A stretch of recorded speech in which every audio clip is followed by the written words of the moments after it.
오늘 금강경 27품 할 차례인데요. 지난번에 26품 법신 비상본에서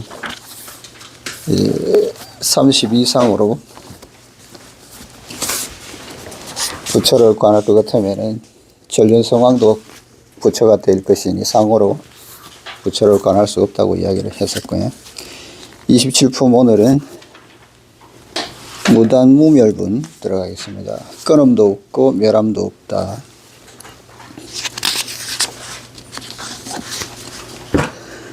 수보리여, 그대가 만약 이렇게 생각한다면 열에는 상을 두루 갖추지 않아 안욕따라 삼맥삼보리를 얻었다고. 수보리여, 이렇게 생각하지 마라.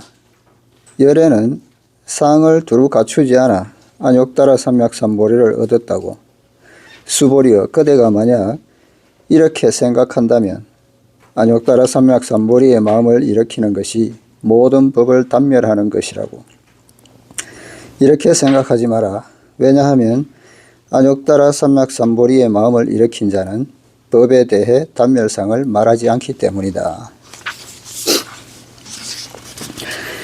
수보리, 여약작신념. 수보리여, 그대가 만약 이런 생각을 한다면 열에 불이구족상고 즉 안욕따라 삼맥삼보리, 열에께서 상을 구족하지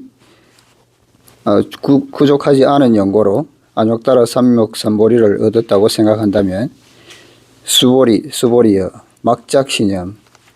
이렇게 생각하지 마라. 열에 불이구족상고 즉 안욕따라 삼맥삼보리, 이렇게 해서 상을 구족하지 않은 연고로 안욕따라 삼맥삼보리를 얻었다고 생각하지 마라. 부처가 수보리를 부릅니다. 가령 그대가 이런 생각을 한다면 여약작신념, 즉 상에 집착하지 않음으로써 부처를 볼 수 있고 대철대오할 수 있다고 생각한다면 부처는 말합니다. 수보리여, 그대는 결코 그렇게 생각해서는 안 된다. 공덕의 성취가 없어도 도를 깨달아 성불을 할 수 있다고 생각해서는 안 된다. 그런 생각은 잘못된 것이다. 앞에서 우리는 수보리가 하는 말을 똑똑히 들었습니다. 30 이상으로서 열애를 보아서는 안 된다고요. 거기에 대해 부처가 말했습니다. 만약 형체로서 나를 보고자 하거나 소리로서 나를 구하려는 자는 삿된 도를 행하는 자로서 열애를 볼 수 없다.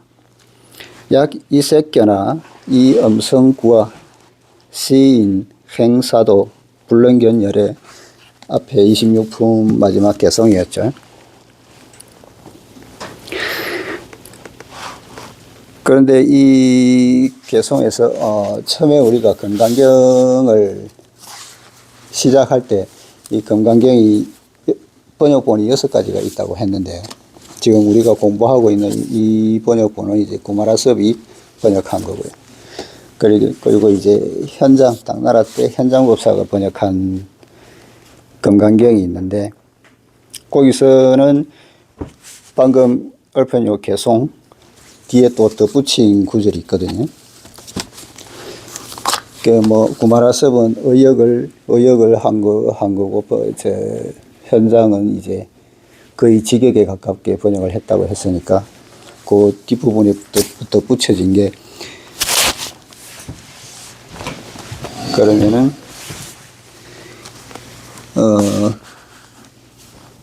약이색견나 이 음성구와 시인행사도 불능견열애, 요 부분은 이제 내용은 살짝 다를 수 있는데 그 뜻은 뭐 거의 비슷합니다. 그리고 그 뒷부분에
그래서 색이나 음성으로서 열애를 볼 수 없다고 이야기했는데요. 그러면은 그렇게 해서 볼 수가 없다고 그러면 우리는 도대체 무엇을 관해야 되느냐? 음관 불법성, 그 불법의 성품을 응당 관해야 한다는 거죠. 색이나 음성을 관하는 게 아니라, 즉 이 불법성이라는 것은 곧 도사법신, 도사라는 것은 인도해주는 서성이라는 뜻이니까 우리가 보통 말하는 석가모니 세존을 이야기하겠죠. 그 석가모니의 법신을 봐야 된다는 겁니다. 관해야 한다. 그러나 그 법성이라는 것은 비소식, 우리 육건의 식작용으로는 알 수가 없는 바다. 비소식이라는 거죠. 그래서 그들, 중생들은 불능요, 요달할 수가 없다고 이야기하는 겁니다. 그 중생들은 오직 우리 육건으로 이해를 하려고 그러니까 도저히 이 법성을 이해를 못 한다는 거죠. 그래서 색이나 음성으로서 관할 수 없으면 법신을, 세존의 법신을 관해야 한다고 이야기를 하는 겁니다. 이게 현장법사가 요 26품 마지막 개송에서 덧붙였던 내용입니다. 그런데 지금 그 상으로서 관해서는 안 된다고 이야기했는데 이제 또 여기서는 다른 말을 이야기를 하고 있죠. 그래서 그 밑에 보겠습니다. 그런데 부처는 이제 다시 말합니다. 수보리여, 잘못 생각해서는 안 된다. 가령 그대가 일체의 공덕을 원만히 갖추지 않고서도 능히 대철되어 할 수 있다고 생각한다면 수보리여, 그대는 주의해야 한다. 그대는 결코 그렇게 생각해서는 안 된다. 결코 공덕을 두루 갖추지 않아야 대철되어 할 수 있다고 생각해서는 안 된다. 구족상이라고 해요. 공덕상이겠죠. 그리고 원만 보신의 상을 구족한 보신을 이야기하겠죠. 수보리 여약작신념 발 안욕따라 삼맥삼보리자 설제법단멸 막작신념. 수보리여, 그대는 이런 생각을 하지 마라. 안욕따라 삼맥삼보리심을 낸 사람은 모든 법이 단멸이라고 한다고 생각하지 마라. 막작신념, 그렇게 생각하지 마라. 만약 도를 깨달은 뒤에는 모든 것이 좋고 모든 것이 공이 되리라 생각한다면 이것은 아주 엄중한 착오입니다. 부처는 수보리에게 이것을 명백히 말하고 있습니다. 이 점은 저 개인적으로도 많이 부딪혔던 문제입니다. 몇십 년 전 운남에 있었을 때의 일입니다. 저는 아주 유명한 선종의 대사 한 분을 찾아갔는데 손가락이 8개밖에 없는 두타성이었습니다. 후에 곤명에서 우연히 그분을 다시 만나게 되었는데 그때 제가 말했습니다. 법사님, 제가 듣기론 법사께서는 도를 깨친 후 한 생각을 갖게 되셨다더군요.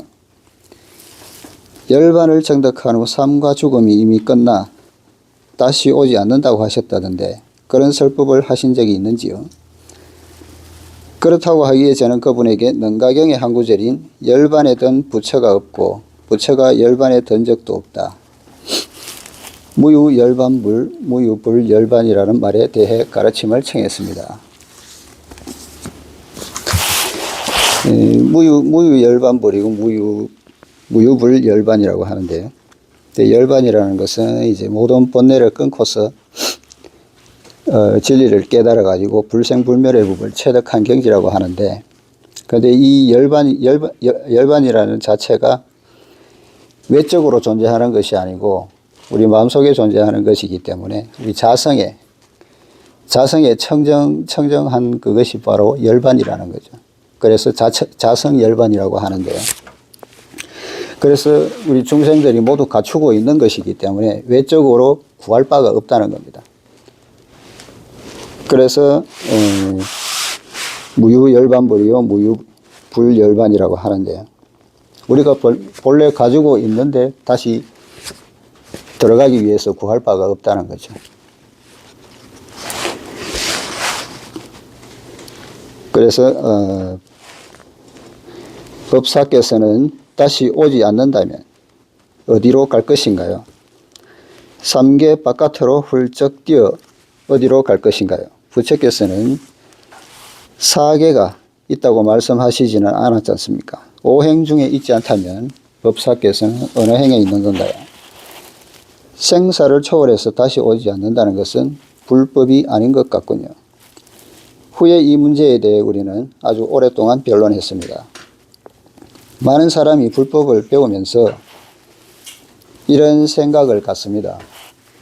불법을 배워 도를 깨달으면 두 다리를 털고 앉아 생사를 초월해버려서 다시 이 세상에 와서도 고통을 받지 않을 것이라 생각합니다. 이것은 전적으로 착각입니다. 수도를 하거나 불법을 배우는 과정에서 나타나는 최대의 착각입니다. 어떤 사람은 말하곤 합니다. 장의사에 가보면 아주 신기하고 괴상한 일들이 많다고요. 불법을 증명할 수 있는 일들도 아주 많다는 겁니다. 오늘 어떤 학생이 이렇게 말했습니다. 장의사를 하는 사람한테 들었는데 10몇 살 먹은 여자아이가 부모가 서둘러 결혼시키려 하니까 따급한 김에 책상 다리를 하고는 곧 열반에 들어버렸다는 겁니다. 그렇게 죽은 뒤 장의사로 실려왔는데 맞는 관이 없었습니다. 책상 다리를 하고 앉았는데 뼈가 이미 굳어서 펴지지가 않았던 거죠. 어쩔 수 없이 그 아이를 위해 특별히 네모난 관을 하나 짜서 그 속에 앉혔다고 합니다. 저는 말했습니다. 그 아이는 다시 올 사람이라네. 소위 수행한다고 해서 반드시 나한과를 정득하는 것은 아닙니다. 성취를 얻은 바가 있다고 해도 7번, 5번, 3번, 1번 다시 인간으로 태어나는 등 여러 현상이 있을 수 있습니다. 또 어떤 학생이 말했습니다.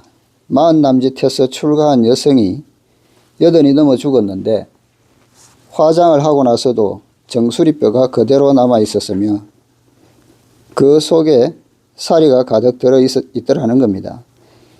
이 이야기는 모두 비교적 사실에 근거한 것입니다. 돌이켜 다시 말해보겠습니다. 어떤 사람이 도를 깨닫고 난 뒤 마치 숨어 있을 만한 곳이라도 있듯 다시 오지 않으리라 생각한다면 이건 잘못된 생각입니다. 이 잘못된 생각을 불법에서는 견지상의 착오라고 말합니다. 불법을 배우는 사람은 재가든 출가든 결과를 정득할 수 있는데 이때 가장 중요한 것은 견사의 두 미혹을 단절하는 일입니다. 견혹과 사혹에 대해서는 앞의 제9품에서 이미 언급한 바 있습니다. 견지가 뚜렷하지 못하면 편차가 생겨 편견에 떨어지게 됩니다. 5 종류의 잘못된 견해, 곧 신견, 변견, 사견, 견치견, 개금치견입니다. 이 견혹은 앞에서도 이야기를 했었죠. 신견은 자신이 있다고 생각하는 것, 변견은 양극단에 빠지는 것, 그리고 사견은 잘못된 견해, 견치견은 내 주장이 맞다고 생각하는 것, 그리고 개금치견은 형식적인 계율이나 의례의식 같은 것에 너무 과도하게 집착하는 것을 이야기를 한다고 했었죠. 간단히 이야기하면 그렇습니다. 그리고 이 5견해는 수도에 장애가 되고 도를 깨치지 못하는 원인이 되기도 합니다. 사혹이란 곧 번뇌혹, 즉 번뇌를 일으키는 미혹된 생각이겠죠. 마음속에 탐진치만이 탐내고 성내고 어리석고 교만하고 의심하는 것, 마음속에 탐진치만이입니다. 현재 인류의 유물론은 바로 단견에 떨어진 논리로 사람이 죽는 것이 마치 등불이 꺼지는 것과 같다고 생각합니다. 그래서 단견이라면 끊을 단자죠. 딱 끊어져 가지고 아무것도 없는 것을, 그런 견해를 단견이라고 합니다. 즉 삼세의 인과도 육도의 윤회도 없다고 생각하는데, 왜냐하면 그것을 증명할 수 없는 것이라 여기기 때문입니다. 그래서 사람이 죽으면 그것으로 끝이라고 생각합니다. 죽고 나면은 아무것도 남는 게 없다는 거죠. 아무것도 없는 유무의 무가 되어버린다는 겁니다. 이것은 단멸견에 속하는 것으로 역시 사견의 일종입니다. 이 때문에 부처는 수보리에게 말합니다. 결코 잘못된 생각, 즉 단멸견에 떨어져서는 안 된다고요. 바로 앞에서 상에 집착해서는 부처를 볼 수 없다고 하고서 이제 다시 수보리에게 말하기를 상에 집착하지 않으려고 하는데 빠졌어도 부처를 볼 수 없다고 합니다. 상에 집착하는 것도 잘못이요, 상에 집착하지 않는 것도 잘못이라는 겁니다. 그래서 화엄경에 보면은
도솔천군께 참품에 나오는 개 중에 하나인데요. 그러니까 이게 색신 비시불, 우리의 색신은 비시불, 부처가 아니라는 거죠. 열애가 아니라는 겁니다. 그래서 음성 또한 그러하다는 거죠. 음성 또한, 음성으로서 앞에서 이야기했듯이 색이나 음성으로 부처를 볼 수가 없다고 이야기하는 겁니다. 그렇지만은 또한 분리색성, 이 색과 음성을 떠나지 않고서 견불 신통력, 부처의 신통력을 본다는 겁니다. 이 신통력이라고 하면은 뭐 서유기에 나오는 손오공이 뭐 도수를 부려가지고 뭐 72가지로 변하고 뭐 이런 게 아니고 우리 자성이 가지고 있는 공덕이라는 거죠. 그것을 색과 성을 떠나지 않고서 볼 수 있다는 것입니다. 다시 말하면은 우리 자성은 또 색과 성을 통해서도 관해서 그 뒷면에 있는 자성을 관할 수 있다는 이야기를 하는 겁니다. 그래서 분리색성, 견불신통력이라고 이야기를 합니다. 그래서 여기서 상에 집착하지 않으려고 하는데 빠졌어도 안 되고 상에 집착했어도 안 된다는 이야기를 하는 거죠.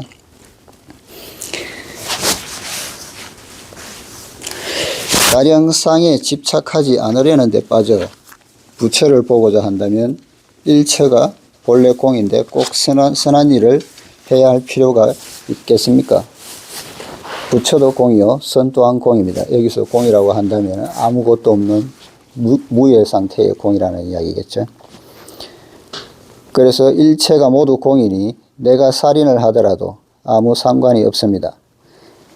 살인 역시 공입니다. 훔치고 속이고 빼앗고 나쁜 일을 하는 것도 모두 공입니다. 그래서 아까 5가지 견옥 중에 변견, 양극단, 그러니까 뭐 공이면 공이고 유면 유, 극단에 빠져서는 안 된다는 이야기를 하는 겁니다. 이런 견해는 인과를 배제시킨 것으로서 공견에 떨어진 것입니다. 공견의 착오는 유물론의 관점과도 같은 것으로 이 점에 대해 여러분은 특별히 주의해야 합니다. 남방으로 전해진 불교, 즉 동남아 일대의 소성 불교는 바로 공견의 관점에 떨어진 것으로 결국 유물론에 잠식당하고 말았습니다. 인과를 배제시킨다는 것은 곧 인과의 이치를 밀쳐버린 것으로 인과의 존재를 승인하지 않는 것입니다.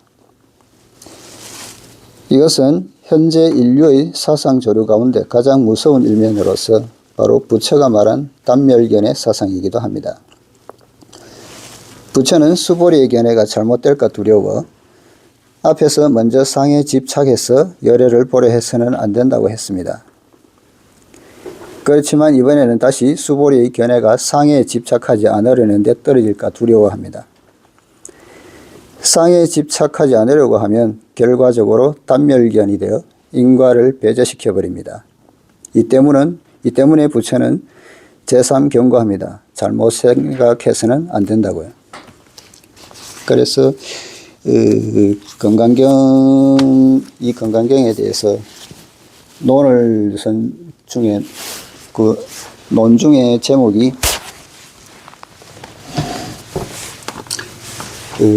건강반야바라밀경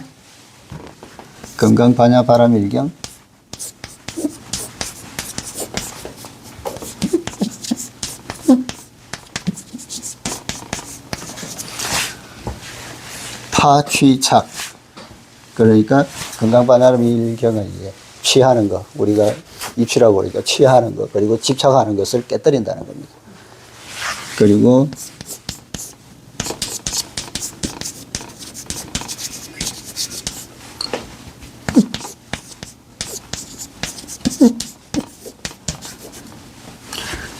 이제 전체적으로 보면은 건강반야바라밀경 파착취 불계 감형론인데요. 이것을 보면은 건강반야바라밀경이 취착을 깨뜨리고 그런 가운데 가명, 임시의 이름을 깨뜨리지 않는다는 이야기를 합니다. 그래서 건강에서 보면은 어떤 예를 들면은 30 이상이라고 그러면은 30 이상은 적비 30 이상이요. 이름이 30 이상이라고 이야기하지 않습니까? 30 이상이라고 하면은 착취, 거기에 집착하는 것을 깨뜨리기 위해서 적비 30 이상이라고 이야기를 하는 겁니다. 그것을 깨뜨리는 거죠. 그렇지만 적비 또 아닌 것에 집착하는 것을 깨뜨리기 위해서 불교의 가명, 그래서 그 이름을 30 이상이라고 한다는 거죠. 그래서 시명, 그 이름은 가명이지만 그것을 깨뜨리지 않는다고 이야기를 하는 겁니다. 그래서 건강에서 보면 전부 다 뭐는 적비 뭐가 아니요, 그 다음에 시명 이름이 뭐다 하고 그렇게 쭉 내려오지 않습니까? 그 내용을 이야기를 하는 겁니다. 그래서 시도 아니고 비시도 아니고 그 중도의를 택해야 된다는 이야기를 하는 거죠. 그래서 변견, 어느 양쪽 극단에 빠져서는 안 된다는 이야기를 합니다. 그 다음에 하이고 발 안욕따라 삼맥삼보리자 업법 불설 단멸상. 왜냐하면 안욕따라 삼맥삼보리를 발하는 사람은 업법 불설 단멸상, 법에 대해서 단멸상을 말하지 않기 때문이다. 그러므로 진정으로 불법을 배우는 사람, 즉 대철대오를 구하고자 하는 사람이라면 먼저 단멸상에 떨어지지 않도록 주의해야 합니다. 단멸상이란 무엇일까요? 단멸상이란 공에 떨어진 것입니다. 즉 공과를 보는 것이 불법의 구경이라 생각하는 것입니다. 이것이 바로 단멸입니다. 이제 금강경이 막바지에 이르렀는데 지금까지 금강경에서 여러분에게 공을 말한 적이 있었습니까? 우리 후세의 주해는 금강경이 공을 설한 것이라 말합니다. 그렇지만 이건 우리의 주해일 뿐 부처는 그렇게 말하지 않았습니다. 부처는 단지 이렇게만 말했습니다. 과거의 마음은 얻을 수 없고 현재의 마음도 얻을 수 없으며 미래의 마음도 얻을 수 없다고요. 그리고 형체로서 나를 보려 하거나 소리로서 나를 과고자 하는 자는 삿된 도를 행하는 자로서 열애를 볼 수 없다고요. 이것은 교육 방법입니다. 곳곳에서 우리가 착오를 일으킬 만한 것을 미리 막고자 한 것입니다. 부처는 우리에게 결코 어떤 것이다 라고 말하지 않았습니다. 단지 어떤 것이 아니다 라고만 말했습니다. 심경에서도 단지 오온이 모두 공이라고만 말하고 최후에는 진실하여 험한 것이 아니라고 했습니다. 결코 공을 설하지는 않았습니다. 만약에 정확하게 공은 무엇이다라고 이야기를 했다고 그런다면 그 공에 집착하게 되겠죠. 바로 집착해버리겠죠. 그래서 대부분 부정을 통해서 긍정을 배제를 하는 겁니다. 오온이 모두 공이라는 것이지 결코 반야바라밀다가 모두 공이라고 말한 것은 아닙니다. 이것은 우리가 불학이나 불경, 불법을 연구할 때 각별히 주의해야 할 부분입니다. 그렇지 않으면 자칫 사견에 떨어질 수 있기 때문입니다. 잘못된 생각에 빠질 수 있다는 거죠. 공과 단멸견은 서로 다를 바가 없습니다. 불법을 배우는 많은 사람들은 어떤 것을 보더라도 모두 공으로 보인다고 자인합니다. 그러나 사실 그것은 공이라 할 수 없습니다.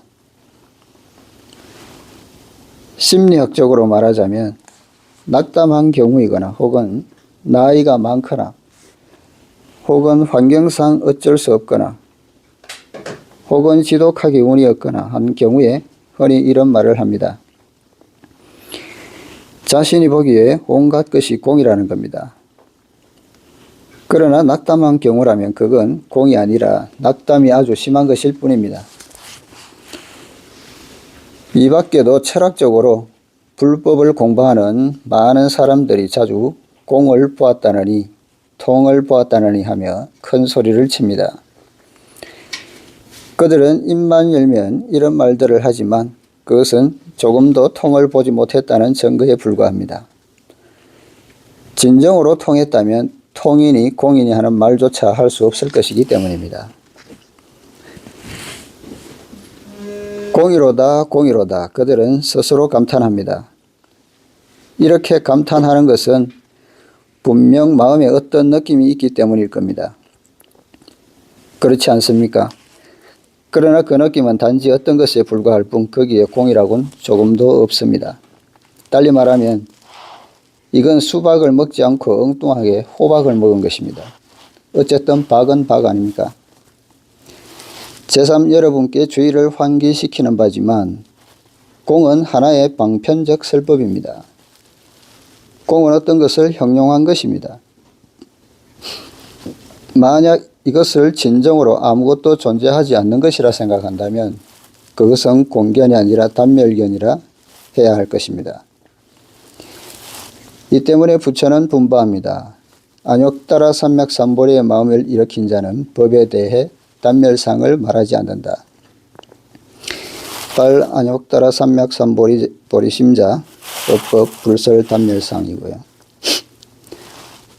너무도 엄중한 말입니다. 이것은 절대로 단멸을 말한 것이 아니며 공을 설한 것은 더욱 아닙니다.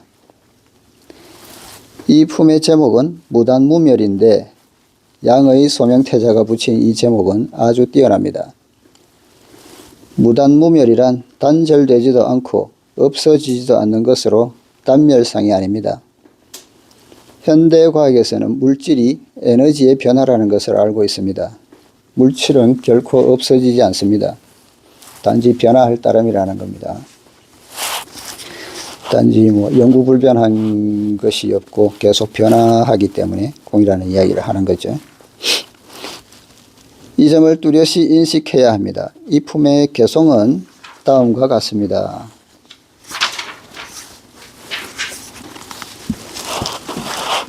번운보구 우성운. 번운보구라고 하면은 우리가 번복이라고도 하는데, 이 번복은 이제 손바닥을 이렇게 뒤집는 것을 이야기하겠죠. 손바닥 뒤집듯이 가볍게 바뀌는 것, 변덕을 부리는 것, 이랬다 저랬다 하는 것을 번운보구라고 하는데요. 구름은 비로, 비는 구름으로 어지러이 변하며 점적여사 남불분.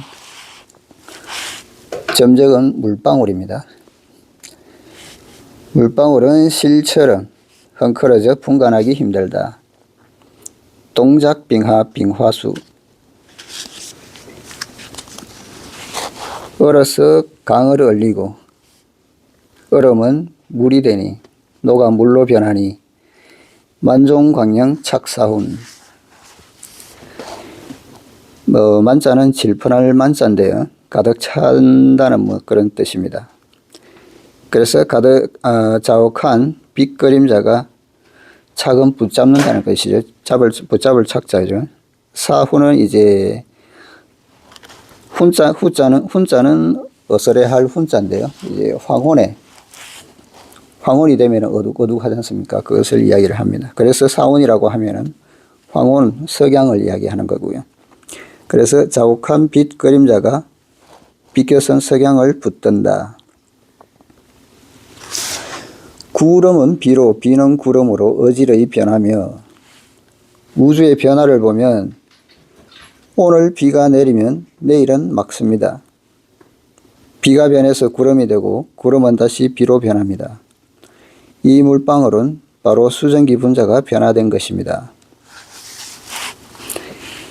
빗방울은 실타래처럼 헝클어져 분간하기 힘들다. 점적여사 남불분. 뜨거운 수증기가 찬 기운과 접촉하면 빗방울로 변해 떨어져 내립니다. 그런 뒤에는 매 하나의 물방울이 제각각 하나의 범위를 이루고 하나의 계통을 이룹니다. 마찬가지로 우리 일체의 중생도 하나의 동일한 본성이었지만 스스로 독립된 개체를 이루고 나서는 나는 나요 너는 너로서 절대 동일하지 않습니다. 그러나 뿌리는 결국 하나입니다. 중생이 가지고 있는 자성은 본래 하나라는 이야기입니다. 이것은 수증기가 위로 올라가다가 차가운 기운을 만나면 구름이나 비가 되어 하나의 범위를 가진 물방울로 변하는 것과 같습니다. 그렇지만 이 물방울은 모두 수증기가 변화된 것입니다. 얼어붙은 강물은 다시 녹아 물로 변하니 동작빙하 빙화수. 얼음이 녹으면 물이 되고 물이 얼면 얼음이 됩니다. 이것이 현상계 전반에서 일어나는 변화입니다. 각종 변화는 변했다가 다시 변해 본래의 상태로 되지만 이때 그 본체는 변하지 않습니다. 본체는 고정된 형체를 갖지 않으며 어디에도 집착하지 않기 때문입니다. 자성이 본래 공이라는 이야기를 하는 겁니다. 그래서 앞에서도 이야기했지만 금으로서 그릇을 만들면은 형태는 각각 다를지라도 그 본질 자체, 금이라는 본질 자체는 변하지 않는다는 이야기를 했었죠. 이런 본체가 과연 공일까요? 아닙니다. 그렇다면 본체가 항시 머물러 있다, 상주한다고 할 수 있을까요? 이건 역시 아닙니다. 그렇다고 본체가 단멸된다고 말할 수 있을까요? 역시 아닙니다. 이들은 모두 아닙니다. 자욱한 빛 그림자가 비껴선 석양을 붙든다. 만종광영 착사훈. 그렇다면 본체인 법신은 어디에서 볼 수 있을까요? 일체의 작용과 일체의 현상 속에서 볼 수 있습니다. 그래서 앞에서 이야기했듯이 상을 통해서 또 본성을 볼 수 있다고 이야기를 하는 거죠. 일체의 현상은 모두 본체의 현상이며 본체가 만들어낸 현상이라는 겁니다. 일체의 작용은 모두 본체의 작용입니다. 이 또한 본체가 만들어낸 작용이라는 거죠. 그러므로 본체는 현상과 작용 속에서 볼 수 있지만 이 현상과 작용에 집착하지 않아야만 비로소 본체를 체득해낼 수 있습니다. 그래서 우리 중생들은 이제 앞에서 뭐 그림자 비유도 들고 했습니다만은 현상 자체가 없다면은 아예 본체를 볼 수 있는 근기가 되지를 않겠죠. 이제 우리 이 현상이 있음으로 해서 그 현상을 통해서 뭐 참외등굴 잡아가지고 참외를 찾아가듯이 그렇게 찾아서 본성을 찾아내게 되는 겁니다. 그래서 현상과 작용에 그렇지만은 또 거기에 현상과 작용에 집착해서는 또 거기에 빠져버리기 때문에 그래서 거기에 집착해서는 안 된다는 이야기를 하는 거고요.